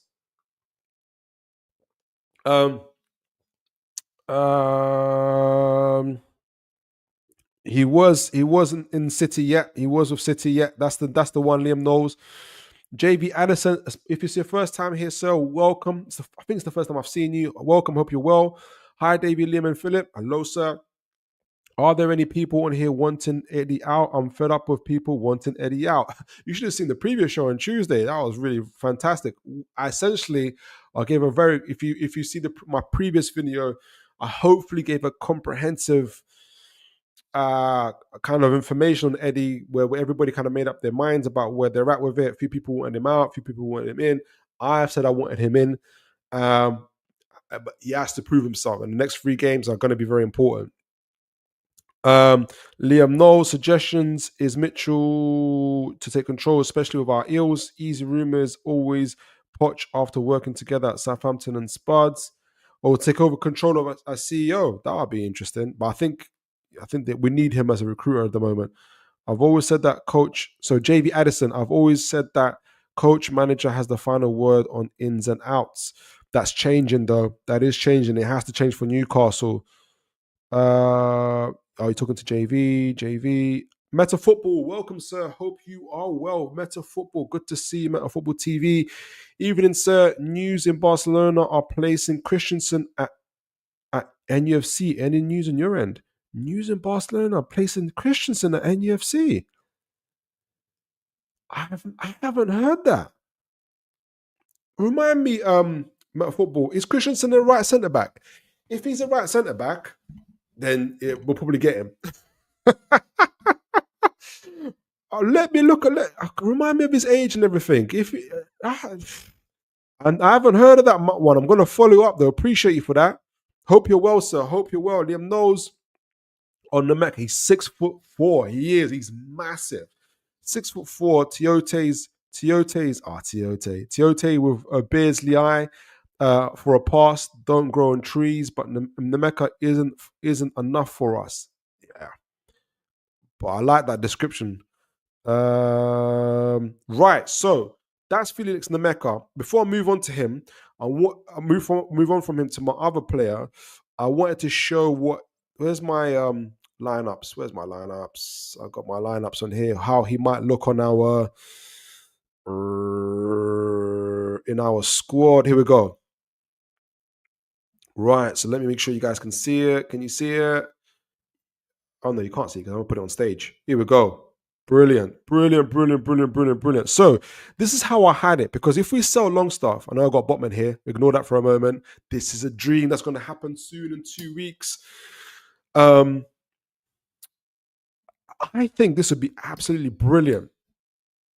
Great description there, Liam knows. 6'4" Toyota with a Beardsley eye. That isn't a bad description, because he can pick up the ball from the defenses. He's absolutely huge, great recovery pace, and he unlocks Bruno. Bruno can be free from that number 6, and he can go firmly into that number 8 position, probably taking Joe Linton's spot and putting Joe Linton on the bench, in my opinion, with Toon Army at right centre midfield. And this is the type of situation we create. I think this would be really, really good. I think this unlocks a lot of players, in my opinion. And you could have a situation, obviously, Hall pushes up, and Nmeca pushes up, Toon Army and Bruno a lot more higher. We get that box midfield that everybody talks about, either this way or that way. Depends how Newcastle want to play. But Nmeca gives us a lot of options, in my opinion. So Nmeca, Bruno in the 8, Toon Army in the 8, Nmeca in the number 6. What do you guys think about that? I like it. I personally like it. My next player I wanted to talk about, remind myself, let me show you, let me come off this. A few comments here, I'm going to get them on them in the moment. My next player, where are you? Here we go. So that's obviously, if Sean Longstaff gets sold, it opens up some windows for, and doesn't, just because a midfielder gets sold doesn't mean a midfielder gets bought, obviously. It might be that Sean Longstaff gets sold and we get Mark Gahey. I don't know. That's a possibility. Now, we talked about Harvey Barnes and that, but something that I think would be likely to happen is if Harvey Barnes is sold, we buy a right wing forward. And we've talked about this in our show before.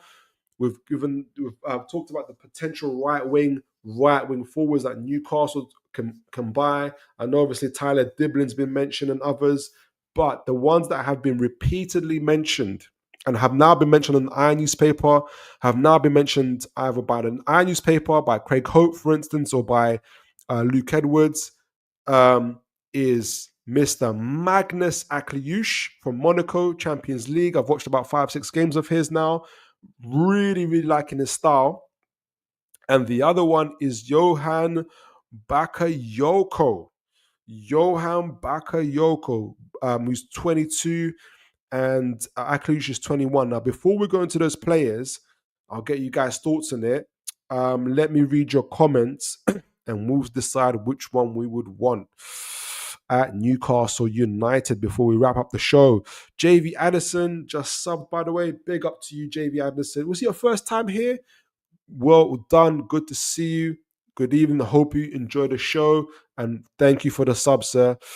Davey Eddie, I think Christensen is 28. But if how much is he worth? Andreas Christensen, I think Meta Football answers this.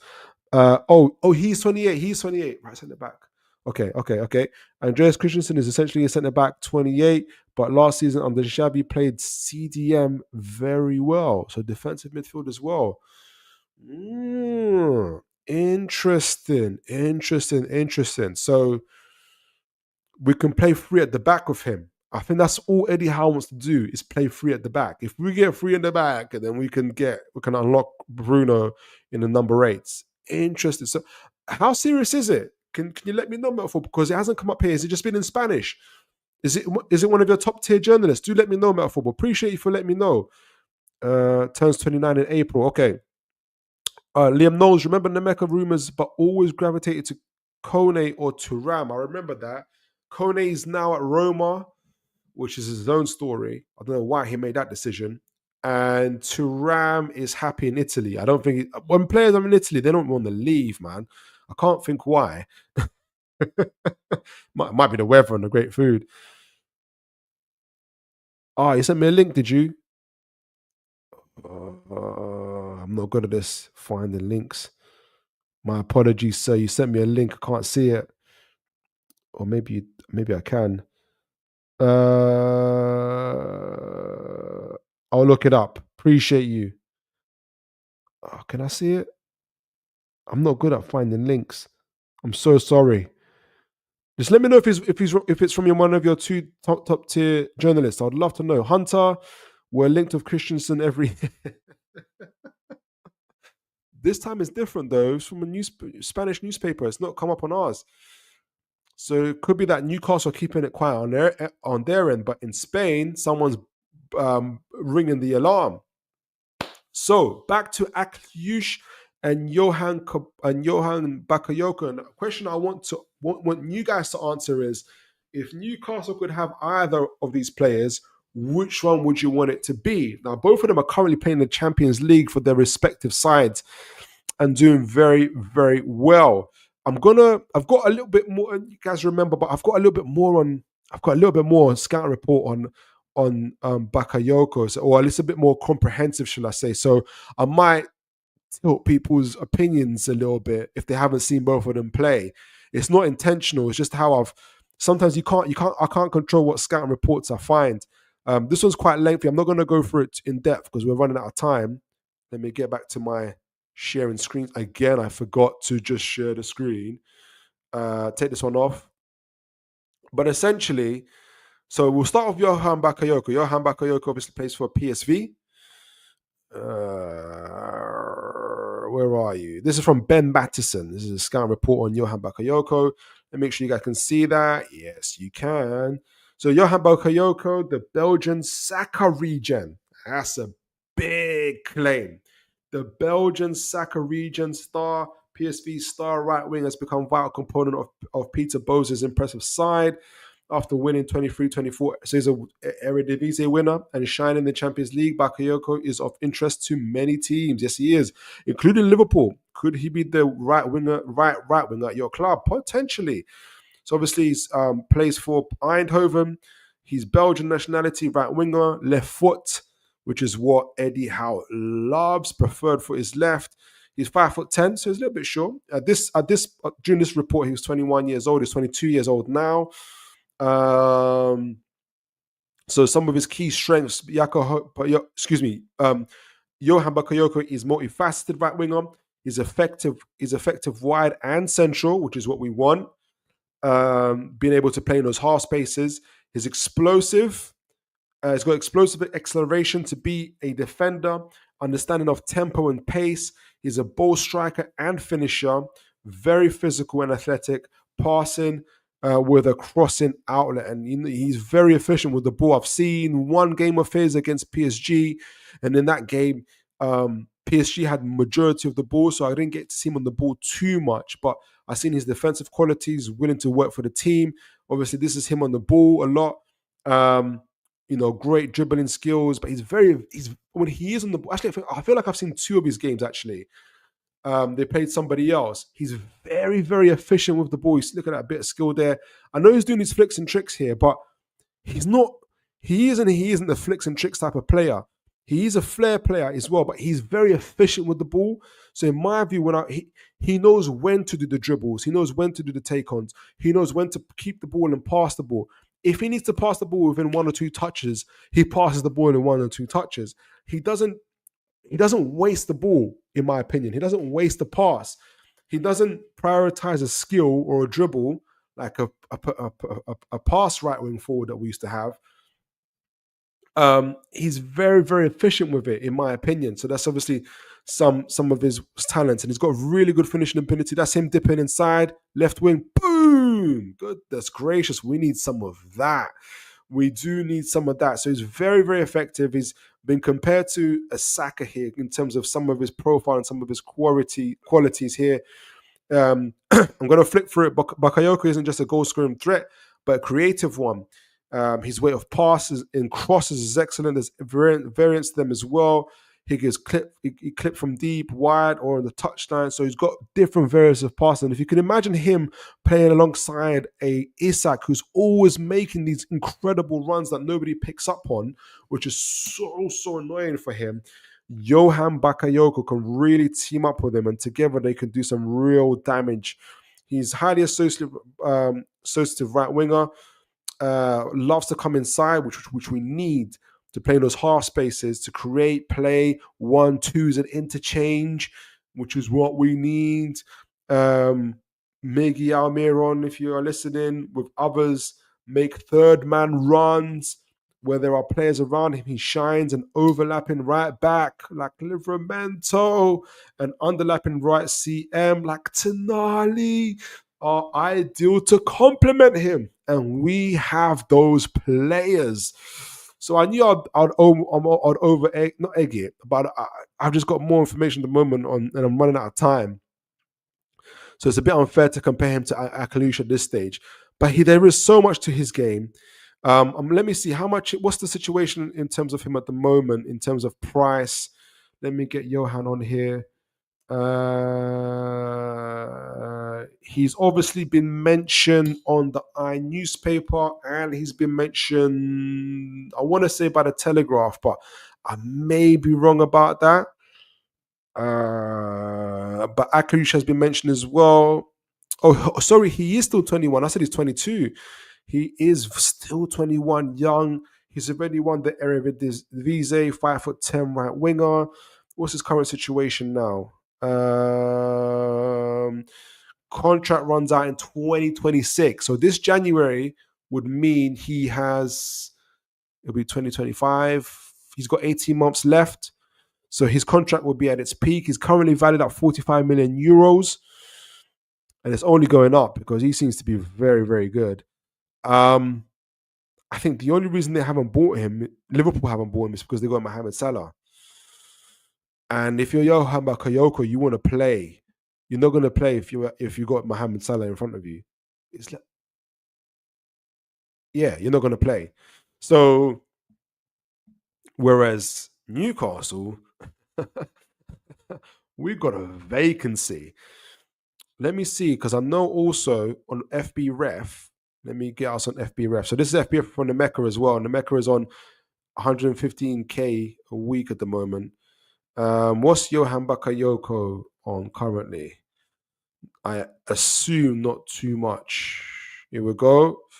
Johan Bakayoko, is it shown on the streamer? Yes, he is. He's played 874 minutes this season, 500 minutes in the Champions League. He's experienced already in the Champions League. He's got 5 goals in Eredivisie and an assist. He's got 1 goal and 1 assist in the Champions League. He's having a good season. And 21 years old, obviously. He on here, they've got him as bow-footed, by the way. And his contract runs out in 2026. Man. I'm not going to talk too much about Magnus Ackliouche. Well, I'm going to talk a little bit about him, but I haven't got as much time to give to him. So I think Johan is incredible. What do you guys think? Let me read the comments. JV Addison, yes, mate. First time on. Great to have you on, sir. Hope you're enjoying the show. Liam Knowles, both look promising, Philip, but give me a jaw dropper like Cherky every day. He's got a lot of flair, Cherky. I've heard and I haven't seen. To be honest, I haven't. So this is just me talking from just things in the air rather than like reading extensive scout reports and looking at stats like I've done for Johan Bakayoko or even watched. I've actually watched Cherky. Actually, I have watched Cherky, to be honest. But I've seen Johan Bakayoko and he works hard for his team. And the reason why sometimes Cherky hasn't been able to play under previous coaches is because he was accused of not working, especially in the running back. I don't know if that's changed, so forgive me if that's changed. But maybe there might be a hesitancy to buy him. And I think Chelsea might get him, to be honest. Cherky in the 10 would be great. With Bruno Tonali double pivot, oof, that could be serious business. Dave Yeddy, he looks a real decent player. I like him. As he said, as was said earlier, though, I think Mitchell may have already identified someone who knows it might be him. Yeah, I think it's either him or this gentleman, Ackliouche. Let me get him on. Now, I had a little bit, because I don't know, for the folks that have watched the show before, I did have a little bit more extensive scout and report on him, but I'll just read this part on him in terms of his style of play. He obviously plays for Monaco, and just like who's obviously former club of Mr. Paul Mitchell, so he'll have a very firm understanding of Ackliouche. And obviously would have contacts in Monaco. So Ackliouche's playing style characterized by, and obviously Ackliouche actually came up today on the Iron newspaper as well after previously coming on through Graham Bailey on the hard tackle. So it's interesting that his name's come up again through a source in Mark Douglas, who I think Paul Mitchell talks to. But the same source also gave Mbeumo, also gave Semenyo. So, but there's a lot of cloak and daggers. Ackliouche's playing style characterized by his left-footed ability, again left-footed right winger, to cut inside from. And if you guys saw him, he played against Arsenal the other day from the right wing. Draws comparisons to some of Monaco's famous alumni, including Henry and Mbappe. Not in pace, guys. Just he's not that fast. He's tall, he's wiry. As he continues to develop and showcase his talents on bigger stages, the football world will be watching closely. And indeed, they have been. I've been watching him closely. I really like Ackliouche. Let me show you guys him on. Let me show you first. What's his situation? I've compared him here. Can you guys see? So I've compared him here to Johan Bakayoko of how they're doing this season. Obviously, both, like I said, are playing Champions League, are playing for real quality sides in terms of their own respective clubs. Bakayoko is currently valued at 42 million, whereas Ackliouche is valued at 29 million, which would be about 23, 22 million pounds. So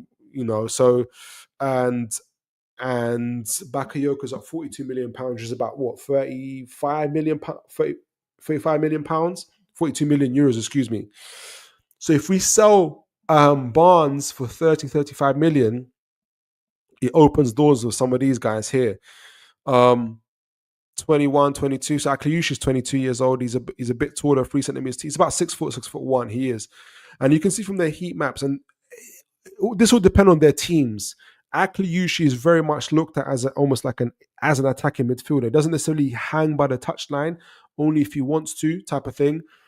Whereas obviously Johan Bakayoko, he prefers to go from wide into the central midfield as well. So quite different in their playing styles. Both making appearances, playing quite a few minutes as well. 931 minutes for Ackliouche, 877 for Bakayoko. Bakayoko's got 5 goals so far. Ackliouche's got 2 goals. I watched some of his goals, really good goals as well. They've got, expected goals of 2.21 for Bakayoko, 2.86 for Ackliouche. Goals, more expected goals per game for Mr. Bakayoko at the moment. 3 assists for Ackliouche so far. He is really good at unlocking defenses, and 1 for Bakayoko. They're just both really good players. Interceptions here, other games, and some good prices on them as well. Let's see what Newcastle can do. Let me see if I can do a little bit of justice for Ackliouche and share some highlights of him to you guys. I do recommend you guys watch him. Who is this? What is this? Let me get Mr. Magnus Ackliouche. Magnus Ackliouche on. It makes me wonder though, when they're playing in the Champions League, my only hesitancy for them is if they're playing the Champions League, would they want to leave it halfway in the January window and to go to a team that's not playing? That's a little bit of my kind of concern. But at the same time, it's a big move for them to move to the Premier League. Premier League is a desired league. Here we go. Ackliouche, he also plays for France. Here we go. Brazil scout. So Ackliouche is compared to Mateus Sol, who've been linked to as well. Di Maria, Canales. His attributes: flair, dribbling, passing, pressing, ball control, creativity, first touch, technique. Yeah, I agree with that. 6 foot. He's 6 foot. He's tall and wiry. I noticed that his weight is less than Bakayoko, who's shorter than him. Bakayoko looks a bit more stockier and strong as well. So I'm not overly surprised there. Here's Mr. Ackliouche, who'll show a little bit of him. So this is the part that I like, and this is what we need for Newcastle. Sorry, right from the top. This is the part that we've missed. Right from the top. Right from the top. Look at him. He's taken out. We talked about the heat maps. Very different to Bakayoko, who starts on the touchline. Ackliouche likes to come inside, and you can see their fullback, Monaco's fullback here, pushes up, which allows Ackliouche to drop in. Now, as soon as he drops into that half space between the defense and the midfield and defense, bang! And this is what Isak is looking for. He's always making those runs. This is what you need. And he knows where the goal is. He's got those type of abilities there. Picks it up here with the cross. Lovely inside as well. This is him from the wing. Shows a little bit of strength. Passing ability. Lovely jubbly. Good play there. Nice half turn. Releases Golovin there. Good work there. This is him playing at pace, going at there. Lovely little cutback there. Not even a cutback, but a cut across. What did he do? Look up. Bang. Lovely with that left foot. This is him picking up, and he can tackle as well. He's good in the press. Decent. One-touch football. Lovely. Look, both of these guys are highly talented. I rate them both really highly. But, this is why they're looking at selling Harvey Barnes. Essentially, we've got 2 talented left wing forwards. We need a right wing forward to balance things out for Newcastle. We also need the right centre back. Are we going to get both those players, both those positions in this January transfer window? It's really unlikely, but I think Newcastle are definitely giving it a go. And who knows? But for me, it's worth it. If people are wondering whether we should sell Barnes or anything like that, you know what? It's worth it for the players that I can see that we're looking at, in my opinion. But yeah, Liam knows here. It's a bit maybe hard to judge from clips, but slide balls look good. Would cook with Isak. And look, you can take it from me as well if you can. I've watched 5-6 games of Magnus, including the Arsenal game, including the game previous to that when they played Marseille. I really, really like him. I need to see a little bit more of Johans. I've seen 1 or 2 of Johans as well, but it looks like from the reports that we're reading, Johans seem a little bit more promising. Johan looks a bit more ready, and it depends what kind of approach they want. Newcastle. or whether it matters. Someone that prefers to go from the touchline to inside, or from the inside to the wide. It depends. To me, it looks like Johan's a little bit more ready, but I need to see him a little bit more. But I really like Magnus as well, and I won't be surprised if we were to go for him, because in terms of just like obviously links and availability, in my opinion. So, guys, that's the end of the show. We gave a tactical breakdown for the Leicester City game. Ruud van Nistelrooy has made a few tactical tweaks to his side, and Newcastle with the player quality, it's a home game. If we bring our A game, Leicester bring the A game, I back us to win. It's going to be a war between the fullbacks. Leicester City are going to try to take dominion in the middle of the park through that box midfield, and especially trying to hit us on that counter through Vardy. So we have to watch that, but we have to also punish them on the other end, and we have to keep them back. Again, in my opinion, and I back them to win 3-2. Some of you guys said I've also had 3-1s or 2-2s. None of us are seeing us keeping a clean sheet, which is a story of itself, really. But Eddie needs the win. We need the win, especially before we play Brentford for that semi-final. We also talked about, obviously, the transfer window, how it's emerging at the moment. We've got players. I've listed about, I think, 8 or 9 players that are potentially going to get sold, some of which have been reported repeatedly in some of our tier 1 journalists, especially Sean Longstaff, Harvey Barnes, Miggy Almiron. But I would also keep an eye out for Kieran Trippier. Lloyd Kelly could be a surprise package who hasn't been mentioned as well. And because those guys could really generate some money for us. So let's see. But we always talked about potential incomings, and we talked about obviously Johan Bakayoko and Ackliouche, who again have been mentioned by Luke Edwards in the Telegraph, as well as Mark Douglas in the Iron newspaper. I forgot who the other, Felix Nmecha, who's recently come up. And if we sell a Sean Longstaff, you know what, Felix Nmecha sounds like a player that we could bring in to play in that 6th role, that would allow Bruno to go up as well into number 8 as well, and others to play in at number 8. So we've talked about, we've given the game breakdowns, transfer strategies. Been an action-packed show, guys. I hope you guys have enjoyed it. I'm going to read your comments before I close up.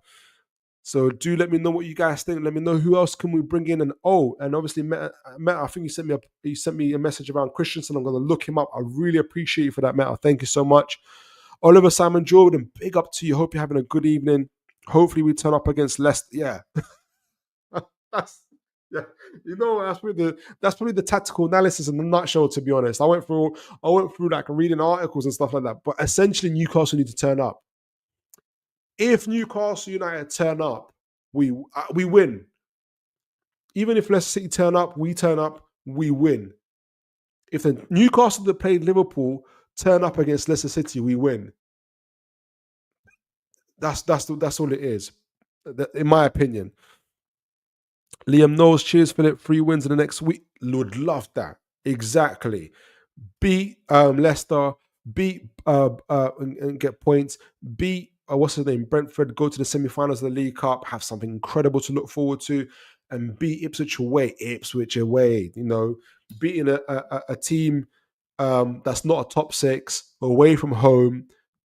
Those are the 2 like bogey things for Newcastle this season. That'll be incredible. And finally, Davey Eddie, Philip, Toon to win 4-2, 28-1. I got to get one right one day. Do you know what? 4-2. That would be a hell of a scoreline. But unfortunately, it's something that we can expect. But guys, you've been absolutely incredible. I hope you guys enjoyed the show. Look, that transfer window, you know what? Luke, all the journalists, Eddie Howe and everybody have said it's likely to be a quiet transfer window. but we need to freshen things up. And I hope we can get things done in sales, in new players coming in. I hope we can get things done and bring players in. And I hope and pray for a victory against Leicester City, Brentford, and Ipswich. Hope you guys enjoy the show. Make sure you take care of each other. Make sure you have a great evening. Stay safe out there. And God bless you all, folks. Take care now.